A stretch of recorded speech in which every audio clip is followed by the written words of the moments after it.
আপনার কি প্রত্যেকটা কাজে বাধা আসছে? আপনার বাড়িতে উন্নতিতে বাধা পড়ে যাচ্ছে? প্রতিনিয়ত আপনার মনে হচ্ছে আপনার বাড়ির দিকে কুদৃষ্টি পড়েছে। বেশ তো ভালোই ছিলাম, তাহলে কেন এরকম হচ্ছে?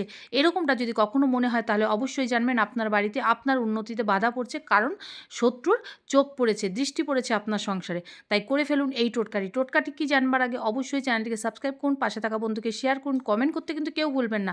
হ্যাঁ, পাশে থাকা বেল আইকনটি অবশ্যই ক্লিক করে রাখবেন, যাতে করে আমার দেওয়া প্রত্যেকটি ভিডিও সবার আগে আপনার কাছে পৌঁছায় আর আপনি ভিডিওটা দেখে উপকৃত হতে পারেন।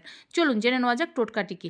মঙ্গলবার কিংবা শনিবার সকালবেলা একেবারে ভোরবেলায় স্নান করে নিয়ে নিন হাতের তালুতে এক টুকরো ফিটকারি, আর একেবারে বাড়ির পূর্ব দিকে মুখ করে দাঁড়িয়ে বাড়ির সামনে চারিদিক দিয়ে 3 বার ঘুরুন আর বলুন শত্রুর মুখে পড়ল ছাই। যদি শত্রুর নাম জানা থাকে নাম নিয়ে বলবেন, না জানা থাকলে বলবেন শত্রুর মুখে পড়ল ছাই। এটি সপ্তাহে 2 দিন অন্তত করবেন, 3 সপ্তাহ।